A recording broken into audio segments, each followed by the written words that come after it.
প্রিয় শিক্ষার্থী বন্ধুরা, আজকে আমরা তৃতীয় অধ্যায় ডিজিটাল ডিভাইসের এই অংশ থেকে অ্যাডার কি সেই সম্পর্কে বিস্তারিত আলোচনা করব। এবং অ্যাডার কত প্রকার সেটাও বিস্তারিত আলোচনা করব এবং ধারাবাহিকভাবে পর্যায়ক্রমে আমাদের এই ক্লাসে অ্যাডার সম্পর্কে ধারাবাহিকভাবে আমরা ক্লাসগুলো আপলোড করব। প্রথমে জেনে নেওয়া যাক অ্যাডার কি। অ্যাডার একটি ইংরেজি শব্দ। অ্যাড মানে আমরা জানি যোগ করা, তাহলে অ্যাডার মানে যে যোগ করে তাকেই অ্যাডার বলা হয়। এবং অ্যাডার বলতে খুব সহজ ভাষায় মূলত কম্পিউটারে সংখ্যা ক্যালকুলেশন করার জন্য যে লজিক সার্কিট ব্যবহার করা হয়, অর্থাৎ আমরা যখন কম্পিউটারে কোনো হিসাব করার জন্য কিবোর্ডের সাহায্যে সংখ্যা প্রেরণ করি, আমরা যদি ধরা যাক আমরা 5 আর 5 কত হয় এটা হিসাব করার জন্য কম্পিউটারে যদি আমরা প্রেস করি, ধরো 5 + 5 এটা কিবোর্ডের সাহায্যে প্রেস করে পাঠাই, এটা কিন্তু কম্পিউটার সরাসরি গ্রহণ করবে না, কারণ কম্পিউটার তো বাইনারি সংখ্যা ছাড়া অন্য কোনো সংখ্যা বুঝবে না। এর জন্য কম্পিউটারে এই মানুষের ভাষাকে গ্রহণ করে কম্পিউটার ভাষায় রূপান্তর করার জন্য একটি আলাদা একটা সার্কিট লাগানো থাকে, যেটার নাম হচ্ছে এনকোডার। মূলত আমরা যখন এই সংখ্যাগুলো প্রেরণ করি তখন এনকোডার করে কি এইগুলো গ্রহণ করে এগুলোকে বাইনারিতে রূপান্তর করে তোমার অ্যাডারে পৌঁছায়, অর্থাৎ অ্যাডারও একটা সার্কিট যেখানে এগুলো যোগ করবে। আমরা ধরো 5 আর 5 প্রেরণ করলাম, এনকোডারের কাজ হলো এই 5 আর 5কে বাইনারিতে রূপান্তর করা এবং সেটাকে তোমার অ্যাডারে পৌঁছায় দেওয়া।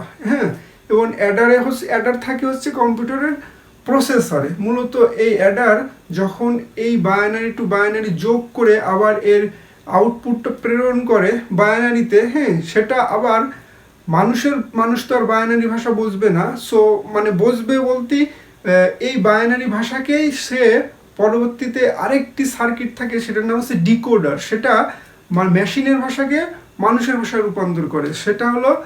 এবং এই বাইনারি কোডটাকে নিয়ে দেখা গেল 5 আর 5 কত হয়, 10 হয়। আমরা যেহেতু 5 আর 5 এর ক্যালকুলেশনের জন্যই কম্পিউটারে হিসাব করতেছি, আমাদের উত্তর দরকার 10। মানুষের ভাষা অর্থাৎ ভাষাকে সহজ করার জন্য হচ্ছে এই বাইনারি কোডকে সে ট্রান্সফর্ম করে, অর্থাৎ মেশিনের ভাষাকে মানুষের ভাষায় রূপান্তর করে ডিসপ্লেতে প্রদর্শন করে, উত্তর হচ্ছে 10। মূলত এই যে প্রসেসটা করলো, যে বাইনারি টু বাইনারি যোগ করলো, এই যোগ করার কাজটাই হচ্ছে এই অ্যাডারের। অর্থাৎ খুব সহজ ভাষায় বলতে গেলে কম্পিউটার যে সার্কিটের সাহায্যে যোগের কাজ সম্পন্ন করে তাকে অ্যাডার বলা হয়। যদি পরীক্ষার সময় অনেক সময় প্রশ্ন আসে যে অ্যাডার কি, তোমরা তখন অ্যান্সার এইভাবে দিতে পারো যে কম্পিউটার যে সার্কিটের সাহায্যে যোগের কাজ সম্পন্ন করে তাকে অ্যাডার বলা হয়। আশা করা যায় বুঝতে পেরেছো যে অ্যাডার জিনিসটা আসলে কি। এখন আমরা দেখি যে অ্যাডার কত প্রকার। আমরা জানি অ্যাডার প্রধানত 2 প্রকার, একটা হচ্ছে হাফ অ্যাডার আর একটা হচ্ছে ফুল অ্যাডার।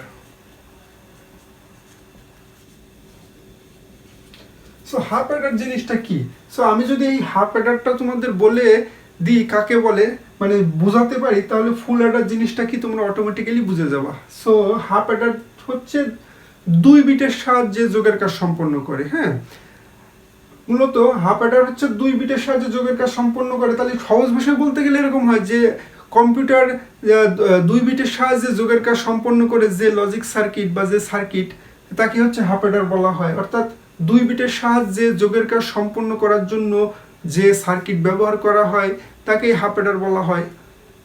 এবং ফুল অ্যাডার কি? ফুল অ্যাডার হলো 3 বিটের সাহায্যে যোগের কাজ সম্পন্ন করে, অর্থাৎ যে সার্কিট 3 বিটের সাহায্যে যোগের কাজ সম্পন্ন করে তাকে ফুল অ্যাডার বলা হয়। তাহলে পরিষ্কার হয়ে গেল যে হাফ অ্যাডার কি।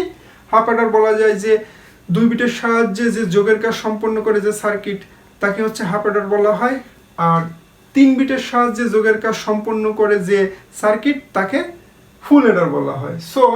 এখন আমরা যেটা শিখবো হাফ অ্যাডারটা শিখবো। আজকে আমরা মূলত এই হাফ অ্যাডার সম্পর্কে এই ক্লাসে ডিটেইলি আলোচনা করব। সেইগুলো আমি একটু মুছে দিই। এখানে আমরা লিখি যে হাফ অ্যাডার।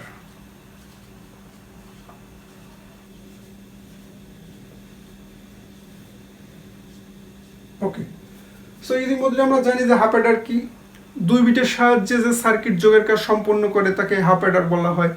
সো এখন হাফ অ্যাডার এর এই অংশ থেকে আমাদের কি কি শিখতে হবে? মূলত হাফ অ্যাডারের এই অংশ থেকে মূলত আমাদের যেটা শিখতে হবে সেটা হলো হাফ অ্যাডারের নিজস্ব প্রতীক বা ডায়াগ্রাম, তারপরে নিজস্ব সত্যক সারণী, নিজস্ব লজিক সার্কিট এবং মৌলিক গেট দিয়ে হাফ অ্যাডার বাস্তবায়ন। তো চলো এই 4টে জিনিসই আমরা শিখলে আমাদের হাফ অ্যাডার সম্পর্কে মানে পরিপূর্ণভাবে ধারণা হয়ে যাবে এবং আমরা সকল প্রশ্নেরই অ্যান্সার খুব সহজে দিতে পারবো। সো এখানে হাফ অ্যাডার যেহেতু আমরা অলরেডি জানি যে 2 বিটের সাহায্যে যোগের কাজ সম্পন্ন করে যে সার্কিট তাকে হাফ অ্যাডার বলা হয়। সো হাফ অ্যাডারের ডায়াগ্রামটা হচ্ছে, আমরা জানি যেহেতু 2 বিটের সাহায্যে যোগের কাজ সম্পন্ন করে, সো আমরা ডায়াগ্রামটা অঙ্কন করি।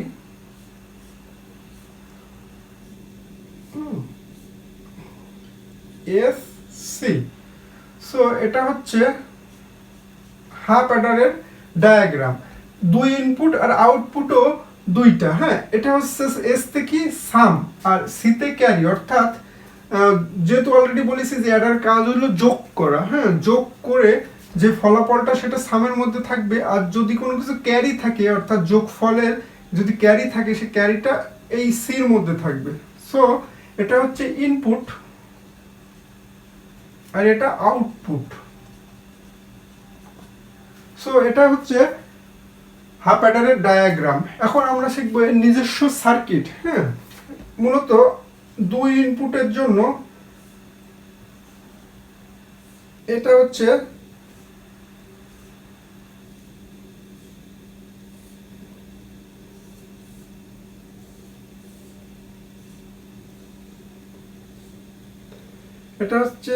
এস আর এটা হচ্ছে সি। সো এটা হচ্ছে হাফ অ্যাডারের নিজস্ব সার্কিট বা, আর এটা হচ্ছে ডায়াগ্রাম বা নিজস্ব প্রতীক বলা যায়। হ্যাঁ, এটা হচ্ছে দেখো 2 ইনপুটের জন্য, যেহেতু আমরা জানি যে হাফ অ্যাডার 2 ইনপুটে কাজ করে, সো এ আর বি দুটো ইনপুট। এটা মূলত এক্স অর গেট হচ্ছে এক্স অর গেট আর একটি অ্যান্ড গেটের সমন্বয়ই কিন্তু এই হাফ অ্যাডার। তোমরা যারা ইতিমধ্যে পূর্বের ক্লাসগুলো করেছো অর্থাৎ এই এক্স অর গেট হ্যাঁ সম্পর্কে, মানে এক্স অর গেট বা এক্সক্লুসিভ অর গেট হ্যাঁ সম্পর্কে যারা জানো তারা এই ডায়াগ্রামটা দেখে খুব সহজে, এবং এই ডায়াগ্রাম আর এই লজিক সার্কিট দেখে খুব সহজেই বুঝতে পারবে। হ্যাঁ, যারা বুঝতে পারো না তারা হচ্ছে কমেন্ট সেকশনে চেক করবা অথবা ডিটেইলে চেক করবা। ডিসক্রিপশন বক্সে আমি এই লজিক সার্কিট সম্পর্কে ওখানে বিস্তারিত পূর্বের ক্লাসের লিঙ্ক দেওয়া থাকবে, সেটা দেখে নিও। হ্যাঁ, এটা হচ্ছে তোমাদের মানে হাফ অ্যাডারের নিজস্ব সার্কিট। এখন আমরা শিখবো হচ্ছে এর নিজস্ব সত্যক সারণী। সো আমরা জানি 2 ইনপুটের জন্য ঘর হয় 4টে। সো আমরা এখানে লিখি যে ইনপুট আর আউটপুট। এখানে 2 ইনপুটের জন্য অর্থাৎ এ আর বি, আর এখানে হচ্ছে সাম আর এটা হচ্ছে ক্যারি। এস তে সাম, এতে ক্যারি। ওকে, সো এখানে 4টে ঘর হবে।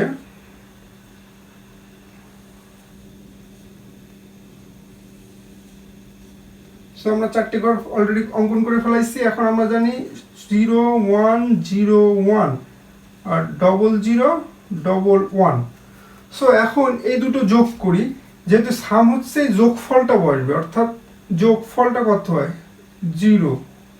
এই যোগফলে যেহেতু 0 এখানে ক্যারি কিছুই থাকে না, সো এখানেও 0। এখানে দেখো 1 আর 0 সাথে যোগ করলে 1 হয়, ক্যারি কিছুই থাকে না 0। 1 আর 0 যোগ করলে 1 হয়, 0 ক্যারি থাকে। আর 1 আর 1 যোগ করলে বাইনারি কত হয় আমরা জানি, 1 আর 1 যোগ করলে বাইনারি 1 যোগ 1। হ্যাঁ, 1 আর 1 যোগ করলে হচ্ছে 0 আর হাতে ক্যারি 1 থাকবে, সেই 1টা এখানে বসে যায়। এই ক্ষেত্রে কি হবে, এই 0টা এখানে বসে যাবে আর এই ক্যারিটা হচ্ছে এখানে বসে যাবে। তোমরা যারা বাইনারি যোগ দেখে আসছো বা আমি পূর্বের ক্লাসগুলোতে যোগ বিয়োগ সব কিছু দেখা আইছি, সেখানে তোমরা চেক করে নিও। হ্যাঁ, আর না পারলে আমি লিঙ্ক দিয়ে দেবো হচ্ছে ডিসক্রিপশন বক্সে আমি লিঙ্ক দিয়ে দেবো, অথবা কমেন্ট সেকশনে চেক করে নিও যে বাইনারি যোগ কিভাবে করতে হয়। সো আমি এটা মুছে দিলাম। সো এটা হয়ে গেল হাফ অ্যাডারের নিজস্ব তোমার সত্যক সারণী, আর এটা হচ্ছে ডায়াগ্রাম, আর এটা হচ্ছে তার নিজস্ব লজিক সার্কিট। এখন আমরা শিখবো হচ্ছে হাফ অ্যাডারের মানে হাফ অ্যাডার হচ্ছে মৌলিক গেট দিয়ে কীভাবে হাফ অ্যাডার বাস্তবায়ন করতে হয় সেটা। তার আগে আমরা এই লজিক এই সত্যক সারণী হতে আমরা এখানে হচ্ছে সমীকরণ বের করতে হবে। হ্যাঁ, সেই সমীকরণ অনুযায়ী কিন্তু আমরা বাস্তবায়ন করতে আমাদের খুব সহজ হবে। সো এখানে দেখো প্রথমে আছে এস সমীকরণ আমরা বের করি। প্রথমে আমরা জানি কিভাবে সত্যক সারণী হতে সমীকরণ বের করতে হয়। মূলত পূর্বের ক্লাসগুলোতে আমি দেখাইছি কিভাবে সত্যক সারণী হতে লজিক ফাংশন কিভাবে বের করতে হয় বা সমীকরণ বের করতে হয়। পূর্বের ক্লাসগুলো আমি সেটাও ডিসক্রিপশন বক্সে দিয়ে দেবো। সো আমরা জানি যেগুলো 1 থাকে সেইগুলোকে অপোজিটে কাউন্ট করতে হয়, অর্থাৎ এখানে 1 রয়েছে, তার অপোজিটে কি আছে ইনপুটে দেখো এ, অর্থাৎ এ মাইনাস অর্থাৎ এ মানে এখানে মাইনাস বলতে কি এ অফ রয়েছে অর্থাৎ 0, তার জন্য উপরে এ বার হবে। হ্যাঁ, এবং এ ঠিক তার অপোজিটে বি রয়েছে, বি যেহেতু 1 রয়েছে সো বি এখানে যা তাই হয়ে যাবে, অর্থাৎ এরপরে আর কিছু নেই। এরপরে নেক্সটে চলে আসলাম এবং এ 1, হ্যাঁ মানে এই এস 1 নেক্সটে চলে আসলাম এবং তার অপোজিটে কি আছে এ আর বি বার হবে, কারণ বিতে অফ রয়েছে। ওকে, বি বার। সো এটা দেখা যাচ্ছে যে এক্সক্লুসিভ অর গেটেরই একটি লজিক ফাংশন। সো এটার বদলে আমরা এটাও লিখতে পারি S is equal to A জর বি। এটা কেন লিখতে পারি তোমাদের যদি মনে প্রশ্ন থাকে তাহলে পূর্বের ক্লাসে আমরা এক্সক্লুসিভ অর গেট সম্পর্কে বিস্তারিত আলোচনা করেছি এবং সেই এক্সক্লুসিভ অর গেটের লজিক ফাংশনটাই মূলত এইটা হয়। সো এটাও লেখা যায়, এটাও লেখা যায়। ওকে, সো এটাও বের হলো এস এর। এখন সির মানে সমীকরণটা বের করি আমরা। C is equal to same C যেখানে 1 রয়েছে তার অপোজিটে কি রয়েছে এ অ্যান্ড বি, এই যে বি। সো এটাই হচ্ছে তার সত্যক সারণী হতে প্রাপ্ত সমীকরণ। মূলত এই প্রাপ্ত সমীকরণের সাহায্যেই আমরা অর্থাৎ মৌলিক গেট দিয়ে এই তোমার হাফ অ্যাডার বাস্তবায়ন করব। সো চলো কীভাবে করা যাক। হ্যাঁ, মূলত এটা মুছে দিই, এই জায়গাটা মুছে দিই, তোমরা একটু ভালো করে দেখে নাও। আমরা এটা এখানেই বাস্তবায়ন করি।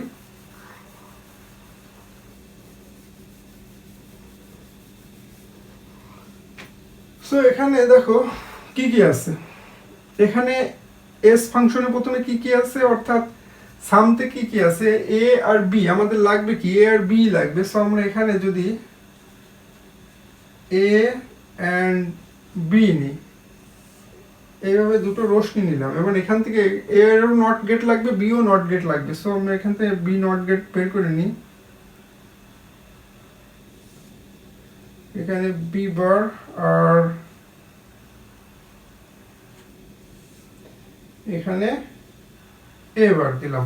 ওকে, সো প্রথমটা আমরা কি করি যে এখানে এ বার লাগবে, সো আমি এ বার নিলাম, পরেরটা বি লাগবে, সো বি নিলাম। এই দুইটা কিসে আছে গুণে আছে, মানে এখানে এন গেট লাগবে, তাহলে এ বার আর বি।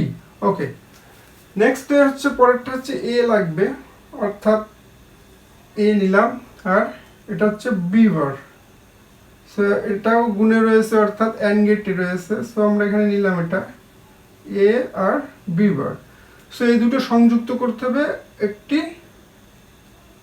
অর গেটে, এই অর গেটে। সো এখানে হচ্ছে আমি এস আর সমীকরণটা লিখলাম না, এটা তোমরা বুঝে নিও। এবার এর পরেরটা হচ্ছে দেখো সি, সিতে কি আছে এ আর বি।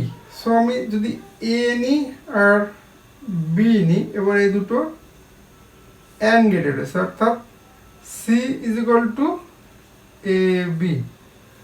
সো এটা খুব সহজেই আমরা মানে মৌলিক গেট দিয়ে তোমার এই হাফ অ্যাডার বাস্তবায়ন করলাম। হ্যাঁ, মূলত এটাই ছিল হাফ অ্যাডারের মানে বিস্তারিত আলোচনা। অর্থাৎ আশা করা যায় তোমরা বুঝতে পেরেছো। ধন্যবাদ সবাইকে।